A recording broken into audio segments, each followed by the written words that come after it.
Hello and welcome to today's Friday Focus. We are so excited that you are here to join us and talk about this week's photo news. Let me know where you're joining from in the comments below.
Uno, dos, tres minutos left until we get kicked off for this week's Friday Focus, as Jen Stitt says. So yes, the Friday Focus is coming right up.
'Twas the night before Photo Fest, and all through the store there was so much excitement stuck behind these. Okay, now, hello and welcome to the Friday Focus, our weekly our weekly podcast, our weekly live stream, our weekly chat about the photo industry. And yes, tomorrow is Photo Fest. We are getting kicked off tonight with an awesome Dancing in the Streets photo walk. And then tomorrow is just chock full of educational goodness. But we're going to talk about that in the inspiration section of the show. But before we get started, I wanted to bring in my trusty co-host, Mr. Mike Vrobel. How are we doing today, man? I'm doing good. Photo Fest. Woo! It's finally here. The moment that we've been waiting for, we've been working on for the last, over a year. Before I even got here, they were working on this year's event. And then COVID happened, and it's just been rolling with the punches. But again, we'll get I don't want to, what is it called? Not throw the baby out with the bathwater. What is the, I don't want to jump the shark, before the horse. Put the cart before the horse. I don't want to jump the shark. I don't want to do any of that. But what I do want to do is I want to say hello to a few of our friends. Hello, Jim Summers. Hope you are doing well. Forecast, not Focast. The Sky Focast looks awesome tonight. Yes, it does. Happy Friday from Miss Jen Stitt. I will be talking to you guys this afternoon at 3:30 to do a little run through. Hello, Facebook user. Looking forward to Photo Fest, as are we. Joey loves this music. I hope that's what he says. And if not, that's what we're going to say that he said. And hello, Joe from Vermilion. I hope you are doing well. And about the other, about 15 people that are joining us, hello to you as well. It means the world that you are here to just hang out with us as we talk about the Friday Focus. So really quick, I wanted to highlight kind of our creator of the week. And this is Mike Giuliano. If you want to follow along with his stuff, at Photo41. Mike's been in quite a few times over the last few weeks. And he was at one of the classes. And again, just a really cool photo of what looks like a campfire. So definitely getting those summer campfire vibes. So he is our creator of the week. So his image will be put out on social media as well as our weekly newsletter. So the Talking Pixels podcast, we had an episode go live last Friday. If you haven't taken a look at that, that is actually our podcast where we talk about the business of photography and how you can take your hobby to a full-time career. So again, I definitely urge you to take a look at that. If you do want to learn more about the business of photography, we don't try to sell cameras. We don't really talk about gear even. We really talk about what you can do to help promote your business and grow your business. The Friday Focus podcast is coming soon. So the goal was to launch last Friday, to be honest. And with Pixel Photo Fest, this is 100% on me. But I am working on it. I have like 3 or 4 episodes already in the can and ready to go. But just keep an eye on that. It will be coming in podcast form. So just keep an eye out, and thank you again for all the support that you guys give. Just a few housekeeping notes. We are open at the store from 10 to 7 Monday through Friday and 10 to 6 on Saturday. If you don't feel comfortable coming in the store, that's totally fine. We still have curbside available as well as free shipping on thousands of items here in the store. So again, if you need absolutely anything from us, we are here. If you are coming into the store, I wanted to let you know that we are, doing our best to make sure it's a comfortable experience, from always wearing masks to disinfecting, all the countertops, the doors, all the stuff, all that. We've gone through, like I said, so much disinfectant over the last couple months, and that's to make sure that it's a fun and safe experience for you guys. And if you have any questions about that, again, just reach out. We're happy to answer any questions that you might have.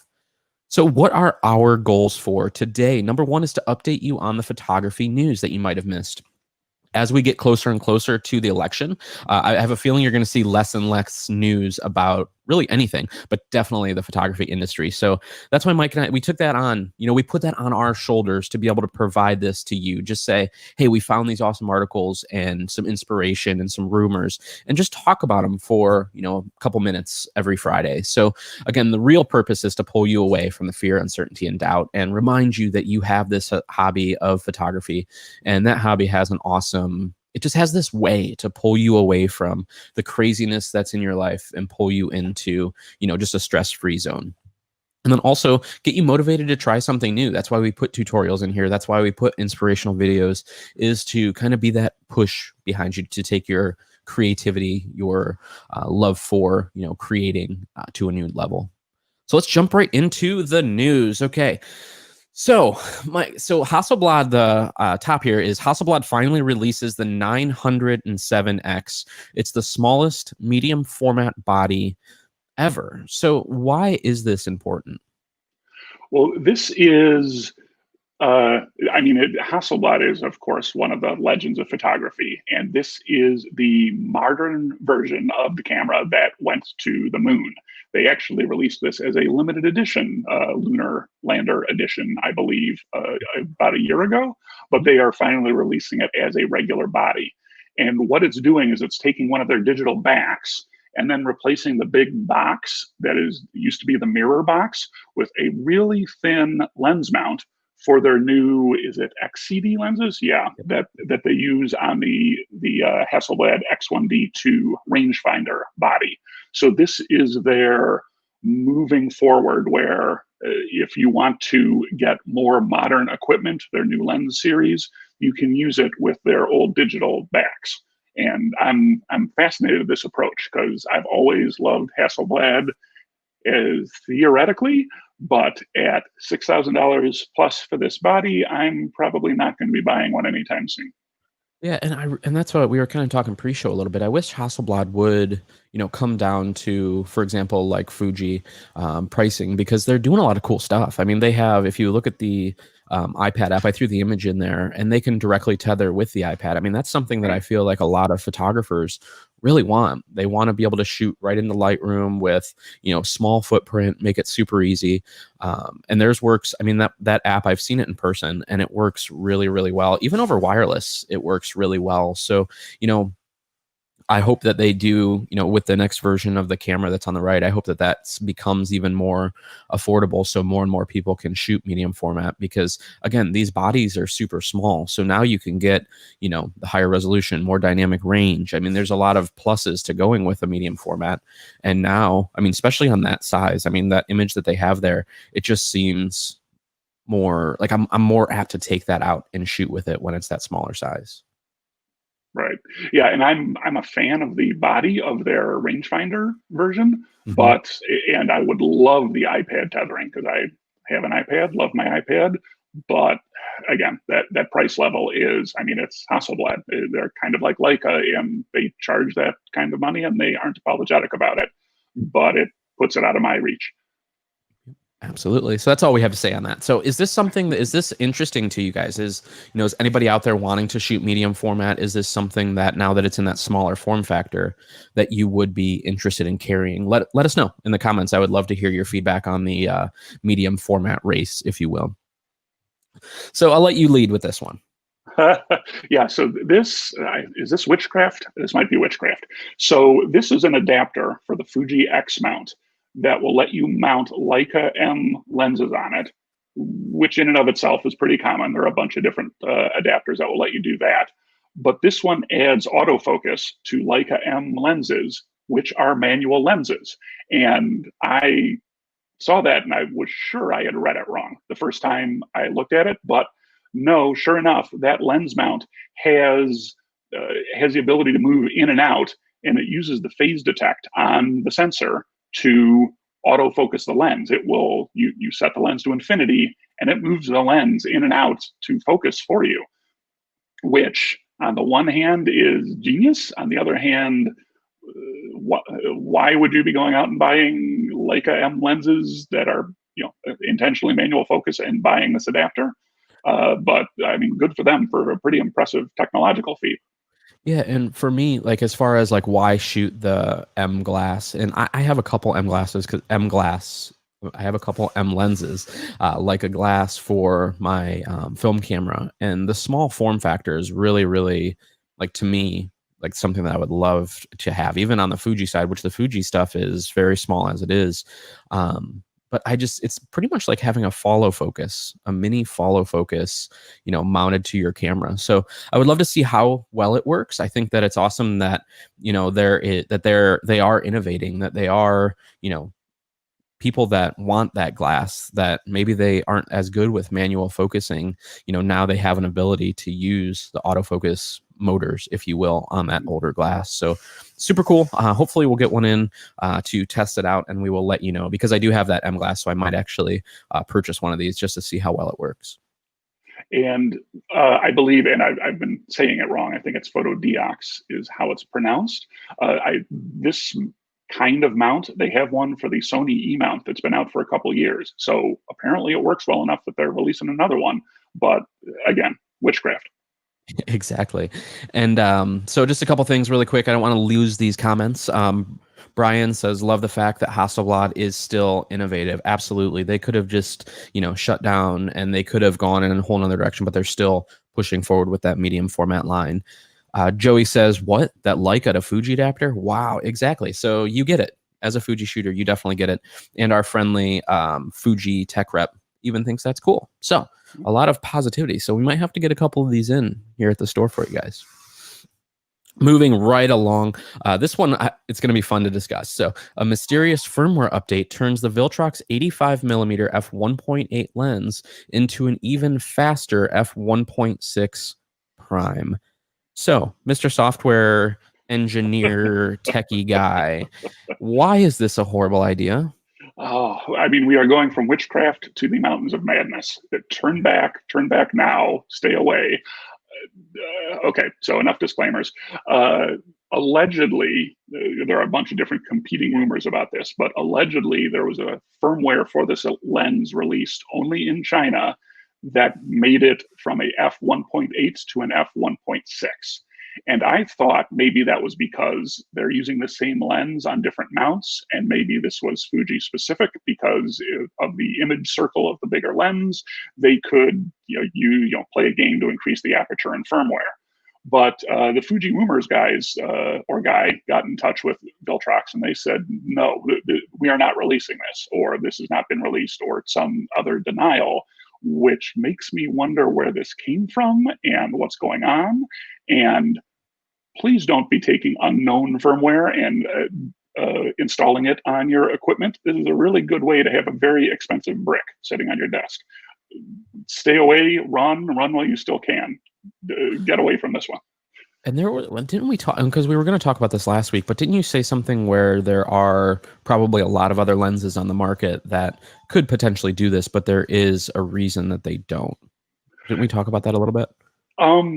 I don't know that we talked about it, but yeah, I think you're right that, again, the image circle, they don't want vignetting, and they theoretically can do this increase, but there's a reason the people designing the lenses didn't make this a 1.6 and they made it a 1.8, and installing software to break that again, doesn't make run sense. away. But cool nonetheless that in the future, if manufacturers could push out firmware updates like this, where your F2 could be a 1.8, or like this 1.8 to 1.6, it's kind of cool to think that that could potentially happen in the future. But right now, if you do see this update, unless you want, and with stuff like this, anytime I've done like firmware stuff, like back in the day with like the Magic Lantern on Canon and stuff, I put it on a camera that I was okay to lose, in that you have to treat firmware like this, hacks like that worst case scenario, you are going to brick your lens, you are going to brick your camera.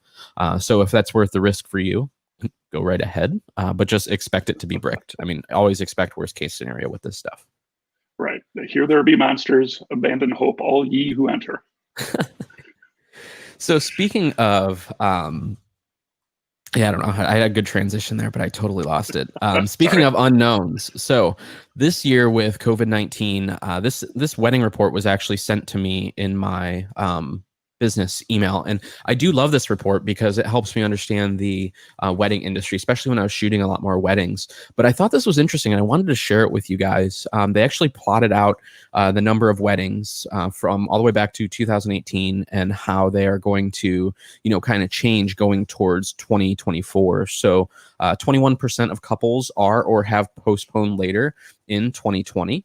41.5% are moving to 2021. 7% have canceled altogether. So they're basically like, I shot a wedding like this where they got married, but it was in the backyard and there was like 6 people there. 30% are trying to hold their current 2020 wedding date, so they're holding out for that. 46% of couples are cutting their budget by 31%. 58% of couples are cutting their guest count by an average of 41%. And even more alarming, 58% of wedding vendors surveyed in June of 2020 say they're expecting to lose more 2020 weddings. So I was talking to, and Jen, if you're still in here, in the comments, I would definitely love to hear, because I think I was talking to you about, the idea of 2020 and before COVID happened, how 2020 was such a big year and how 2019 was actually felt like a lower year because, as a bride and groom getting ready, like if you can wait till 2020, it's just such a cooler wedding date. You know what I mean? I can get married in 2019, or if we just wait a couple months, it'll be 2020. And there's a lot of cool things that you can do that. It's the beginning of a decade and whatever. And then COVID hit, and spending cut in half. The average wedding cost went from $25,000 down to less than $20,000. So this is proving, this is definitely hurting the pocketbook of wedding vendors. So the good news in that is that it is expected to come back. And if you are thinking about weddings, next year it's looking like almost 3 million weddings are going to take place. So a lot of postponements. And what'll happen is, if you're not shooting weddings now, is chances are photographers are going to lose out, or they're going to book dates very quickly, which means people are going to be looking for more, looking for that, looking for that replacement wedding photographer. So, it's good. You have a couple months to kind of hone your skills and get your business together, because it looks like 2021 is going to be a booming year. Yeah. Stay safe out there, everyone. Take care of yourselves. And hopefully on the other side of this, there's going to be a rush of people looking for your services. Absolutely. And I did want to answer a viewer question. So what about firmware from the manufacturer of the item should be safe or no? And yes, so I deem, personally, I do firmware updates. I won't do firmware updates the night before like a wedding, but I'll do it a week in advance. I'll do it where I can, if something happens, I can get another, go get a replacement camera. But usually the manufacturer ones are tested really, really, really well. And, they're going to be okay. From the direct manufacturer, as long as you download it from their actual support site, you're going to be fine. But just because it says Fuji firmware update on some random website, I wouldn't be downloading that. I would make sure you actually go to the support site for your device. Good question. Yeah. And I apologize if I wasn't clear about that part. I'm referring to non-branded, unknown firmware updates, not from the manufacturer. I'm a computer geek when I'm not busy talking about cameras, so I'm always downloading my Fuji updates the moment they come out. TJ's right, though. It probably wouldn't hurt to wait a day or two just to make sure they don't pull them back. I've seen that happen, not with Fuji firmware, but with some other firmware updates on other devices. But yeah, if it's from the manufacturer, give it a day or two to settle, and then you should be fine. Absolutely. So I did ask Jen for some feedback. So yeah, 2020 felt like a big year because 2020 sounds so much sexier than 2019. And then she follows it up with, our 2021 is off the chain with wedding bookings right now, but we're not seeing the 150 plus guest lists. We're seeing couples aiming for 130 or less in 2021. So again, we're seeing, this is live, directly from the, from the, at least the Philadelphia market, where, she's seeing these changes from this report. So very cool. Thank you, Jen, for letting us know. Yes, thank you. So I read this one a little bit earlier in the week, and that is EOS HD testing finds that the EOS are overheating to be fake, with artificial timers deployed to lock out video mode. So again, I'm going to turn this one over to you so you can totally kind of geek out and explain kind of what this programmer is doing.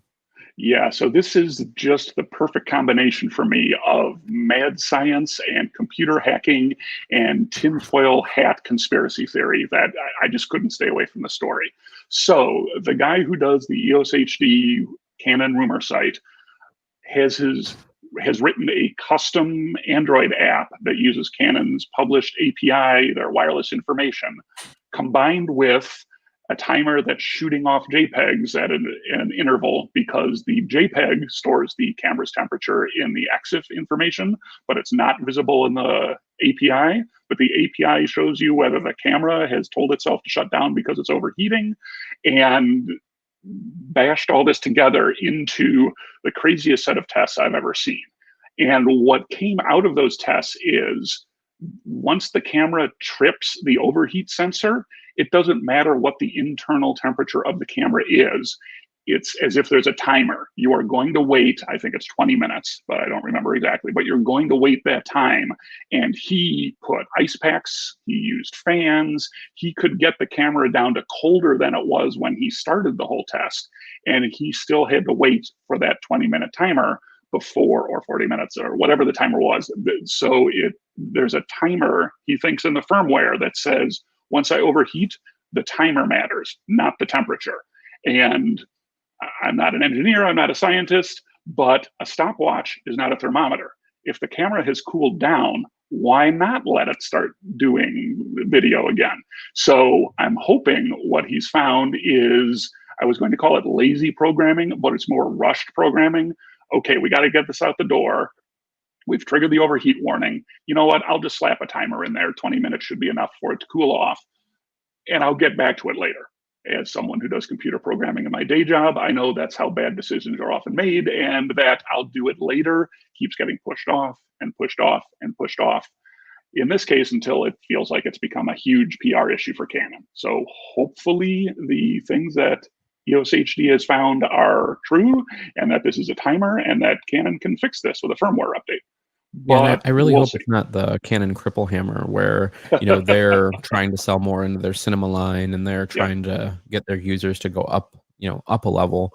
I'm still the benefit of the doubt guy. Let's hope that, they do have a good reason behind this, because they are standing by, like specifically Canon Australia came out and said, no, like, this is 100% and this is how it's meant to be. It'll perform, and it'll be interesting how this all plays out, because there are rumored other cameras coming for this line. So I hope it's not just a way to push users to a different level. yeah, yeah. And that's the thing about all this is like, potentially we were debating whether to put this in the news or the rumors section, because this could just be a backyard tinkerer coming up with crazy solutions. But what he's showing looks like reasonable data to me, that there's a timer in there. But if that's a mistake, it's a mistake that Canon has leaned into. Like you were just saying, TJ, they've come out and said, yeah, these are the limitations on filming, and this is how long it takes for it to cool down. And that doesn't sound like a mistake, or at least if it's a mistake, it sounds like an intentional one. So yeah, hopefully it's not the Canon cripple hammer coming for us again. Absolutely. So let's get into our rumor roundup. Let me see if I have here's some rumor roundup music for us as we jump right in here.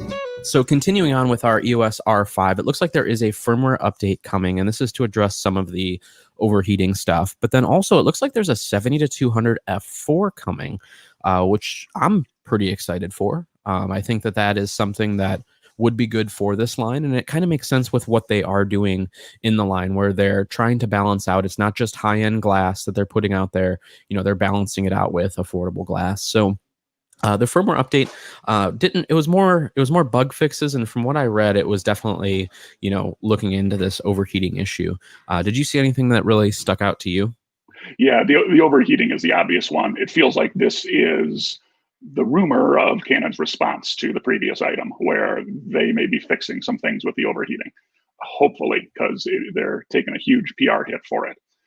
And like you said, I think that 70-200 f4, the one thing that Canon's been dinged about with this new RF glass is it's pretty pricey. And this feels like it's going to be a more consumer budget friendly version of their 70-200 lens. And that's a pretty innovative 70-200 lens, the f2.8. And I'm hoping they bring some of that to this f4. I wonder if it'll be honestly that same size as like the 24-105, just because looking at it, it could hit that same smaller size, because the 70-200 isn't much bigger than the 24-105. Right. So with the f4, I'm thinking they'll be able to get it almost the same size as the 24-105, which would be like what you see on screen right now, about that size, which would be really that would be cool. Very nice. Yep. It would be awesome. So Samyang, I think I'm pronouncing that right. So it looks like they're coming out with some new cinema glass. And what was interesting about this was it's coming out in Canon EF, Canon RF, Canon M, Sony E, Nikon F, Fuji X, and Micro Four Thirds. So again, there's So many more. I've noticed it. There's a lot more creators on YouTube, and they're doing more cinematic stuff. They're building these cinematic rigs or these big camera rigs out of small cameras, like the Blackmagic Pocket Cinema, and these, the EOS R. They have the RF here, so they're going to be able to get really, really good results. And Samyang is kind of known to be a little less expensive as well. So, I love seeing stories like this because it's providing creators who couldn't afford a cinema lens before, even to rent cinema lenses is very expensive. And Sigma's actually done a really good job of making an affordable, cinema lens. And if you don't know the difference between a cinema lens and a regular lens, you can tell they look a little bit different. So one thing that you have with cinema lenses is you generally have the same size filter thread, cross or diameter of the actual lens in order to put matte boxes on there. Or if you're building a rig, it has to be kind of in the same position for things like a follow focus, for example. And you'll notice that these have these little grippies on them as well. And that's to change the, what's in focus. So you're actually doing your manual focus with those rings. And what happens is a little wheel kind of hooks up to it, and it allows you to either have a manual follow focus where you're turning it this way, or a wireless one, so you can actually do it and say you can do set points, like I want to focus from here to there. And these are often also measured in t-stops, so that's an actual measurement of light, whereas an f-stop is a what's the word, a theoretical measurement of light. So when you see like T 2.0 on those two lenses, it's the amount of light that's actually hitting that sensor. So it's interesting that they are doing these mounts. Also, I noticed that PL is not on there, which is interesting to me. That tends to be a kind of a go-to in the cinema world, but who they are targeting, I mean, even down to Canon M and Fuji X and Nikon F, which is super interesting to me. It looks like they're going after that kind of mid-level or entry-level creator with these lenses. Yeah, and I had, well, one, I'm glad to see they're doing the Fuji X line because I am a Fuji X shooter. So, I mean, I don't need cinema lenses, but more lens options are always good. And Samyang has a good reputation as a third-party Fuji lens. Their 12 millimeter, I've heard great things about. So I think this will be good for me as a Fuji shooter to have access to this lens. The other thing I find interesting is the RF mount. It's, RF seems to be where the Canon world is going, and this is another example of that.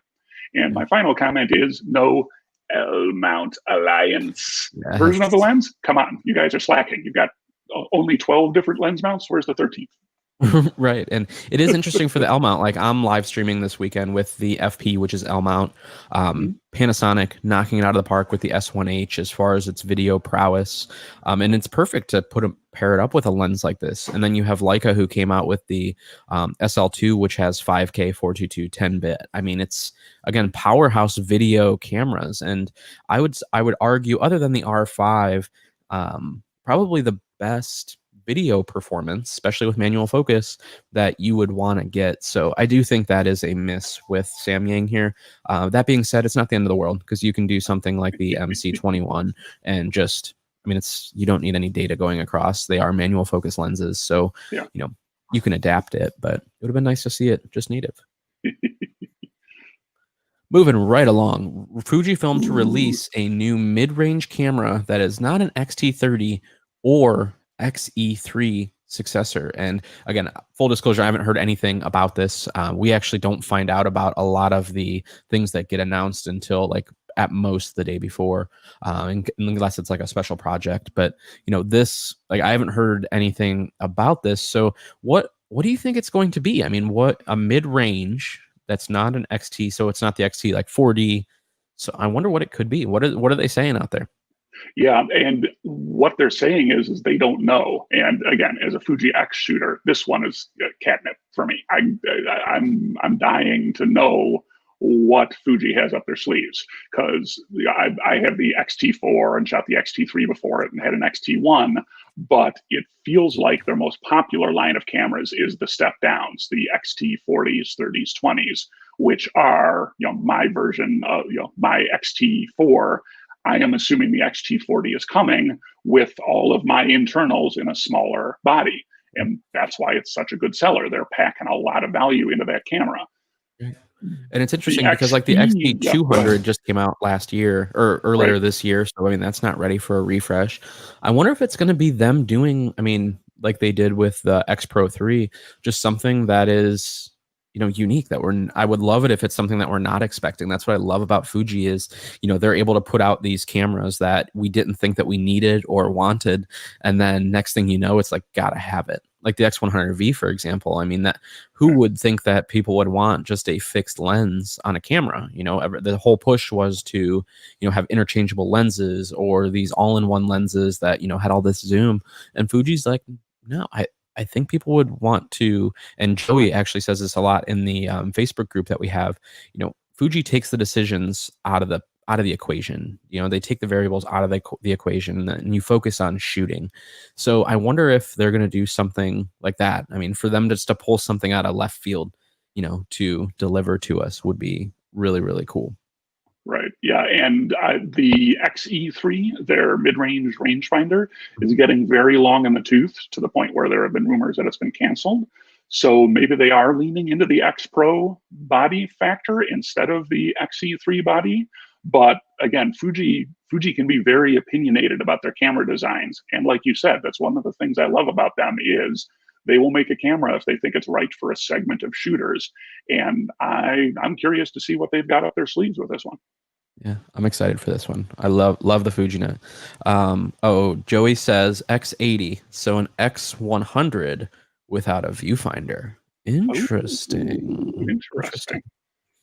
So that would be cool if it came through. I don't know if I would shoot that. I love my viewfinder, but might be for somebody. That'd be cool. So education and tutorials block. So I'll let you go ahead and kick it off with the old moonwalk. Yeah, this is one of the more impressive videos I've seen on YouTube in a while. And I know the intent of it is to show off the new Sony A7S3, excuse me, and its low light capabilities. And oh boy, did they do a good job of that. But it's also one of the more impressive photography feats I've seen because they're using that low light sensor on the A7S3 plus one of these 600 f4 lenses from 1 to 2 miles away to try to shoot someone walking a high line with no ropes between two pillars in the desert out west. And they want the full moon perfectly framing them, as you can see in the picture on the screen if you're watching live. And just watching them try to get this photo where they have one day a month when there's a full moon, and it takes them months to get this. And every time, because the Earth and the moon are constantly moving, all the stuff they figured out the last time doesn't work anymore. They have to be somewhere else. And there are two parts of this video that just make me start to sweat. One is the person up on the high line, because I hate heights, and just seeing him wobbling up there was, oh God, no, please. But the other one is watching them sprinting across the desert floor in the pitch black night, trying to avoid falling into canyons, trying to get, with these huge 600 f4 lenses, trying to get into position to take these pictures. I mean, this is, again, one of the more amazing and inspirational videos I've seen in a while. Even if it is, a ad for the A7S3, they did a great job. I love it. And again, really cool image that they have there. Definitely a once in a lifetime type of image for sure. So moving right along. So the meteor shower. So this week was kind of the best week to see it earlier in the week, but you can still get out there. This weekend up in in northern Ohio here, the weather does not look as promising, but it doesn't hurt just to check out the articles like this, so that way the next time there is a large meteor shower that you are prepared and ready to go. So we want to just share 5 tips for the getting really good meteor photos during different meteor showers. Did you have any key takeaways from that one that you wanted to share? I know you read it. I read it, and I mean, sorry, tongue getting ahead of my brain. From doing some astrophotography a few weeks ago, trying to get a picture of Neowise, a lot of it was stuff I had seen before, but to go over some of it, make sure you have a wide angle, low f-stop lens. You need as much light as you can get. Try to shoot about 1600 ISO, give or take, for about 30 seconds. And I found the Photo Pills app and its Star Trails subsection Mhm. and the Star Walk apps to both be extraordinarily useful for figuring out where things were in the night sky and what settings I should be using. And I believe both of those apps or something very similar to them are recommended as well. And they're all great tips. Oh, and the final one, which is kind of a carryover from the previous item, is my XT4 helped me find Comet Neowise because I could crank up the ISO and take a picture, and something that wasn't obvious to my naked eye was suddenly there, bright as day. Nowadays, the cameras can see better than you can, so take advantage of that, the sensors you've got, and use it to help you out. Excellent. So there you go. Get some better photos of the night sky. So if you do want to learn a little bit more about different things like landscape or I think we might have a little bit of astro. We do have Pixel Photo Fest that starts really tonight, but goes into tomorrow and Sunday. And it is our annual photo conference. So if you haven't got your ticket yet, you can head over to Pixel Photo Fest and get that. And then your ticket will actually work for next year as well. But again, we're going to be having a lot of fun with that this weekend. We have a lineup of amazing speakers. Again, it's going to be a great educational experience. And then if you didn't get information and you are registered, please just reach out social@thepixelconnection.com or over on the Pixel Connection website. We actually have a live chat feature, so you can just ask us any questions that you might have. So if you're going to be there, I can't wait. You'll see me emceeing 2 rooms at one time, bouncing back and forth. We have a vendor room available. It's going to be fun. I just want to say we're doing the best with what we have. None of us are professional, live streamers, if you will, or have a degree in broadcasts. So we're doing our best. I can promise you that we're going to do our absolute best. Yeah, So and I wanted to go ahead. chime in as someone who went to PhotoFest last year and is sad that I'm not going to get to see everybody this year, and not really associated with Pixel other than being a loyal customer and TJ inviting me to co-host this podcast. I'm thrilled at the job you guys are doing under some really trying circumstances. I'm amazed that you've been able to put together what you have, and I'm sad I'm not going to get to see everybody this year, but am grateful for what you have done and would invite everyone out there who can to join us tomorrow because it looks like a pretty good lineup. I'm looking forward, as usual, to Chris Gilbert from Fuji and his landscape class because he gives a good landscape class. So He does come join us. indeed. And like Joey says, Chris Gilbert definitely has some astro skills. Oh, there we go. And then Mike Giuliano, you guys have done an excellent job so far keeping everyone up to date and informed. And I appreciate that, Mike. Thank you so much. And if there is anything that we can do, just let us know. We're always open to feedback. We're here for you guys, our creative community. So if there's any suggestions or anything that you want to see, please let us know.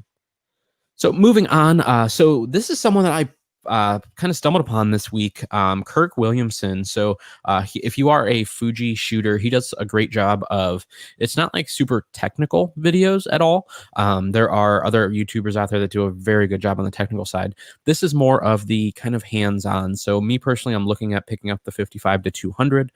So this was a video that I found, and it's kind of like vlog style. He takes you out on, where he's shooting. He leads photo tours and stuff, but definitely someone worth taking a look at if you are a Fuji shooter, especially.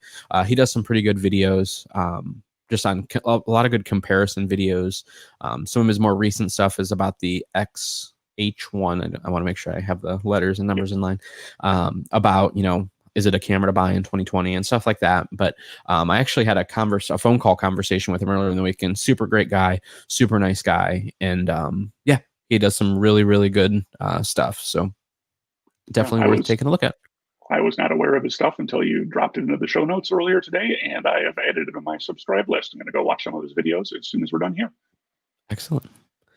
So if you do want to see more on YouTube, if you maybe missed part of this live stream, you can actually go onto our YouTube channel. Or if, let's say, you're listening to the podcast later on and you want to actually see some of the things that we talk about on, as far as video, you can actually head over to our YouTube page, which is youtube.com/thepixelconnection, and you'll be able to see everything that we have talked about in the past. So any video, as long as it didn't get pulled down for copyright, Bobby, you'll be able to find it on the site. So I just want to let you guys know about that as well. And then we also have a ton of events. We've been doing classes here almost every day during the week. So if you are looking for some hands-on training on everything from Lightroom to how to start a business to starting a podcast, we're trying to cover all aspects of the creatosphere. So, and if there is a class that you want to see and we don't have it, or maybe you want to set up a time for just a one-on-one, we offer those as well. So just let us know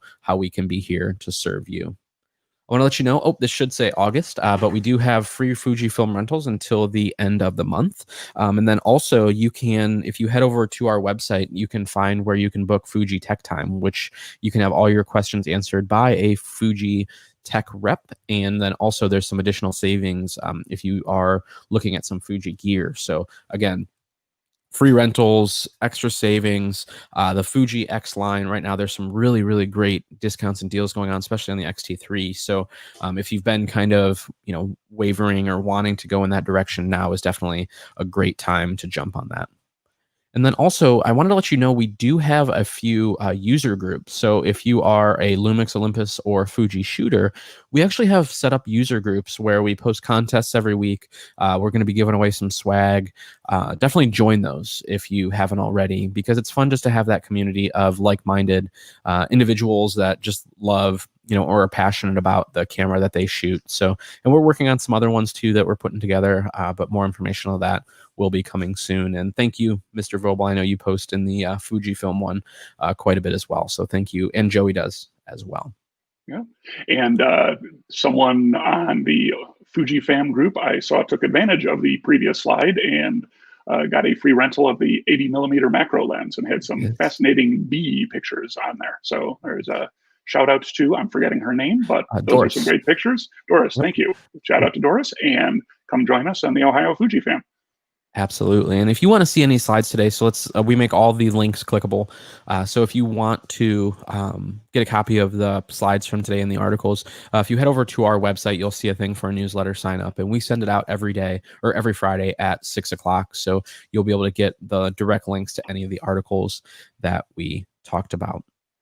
So, Mr. Vrobel, where can people find you if they have not found you already? I know you're not in hiding. You're a pretty public guy. Where can they find you?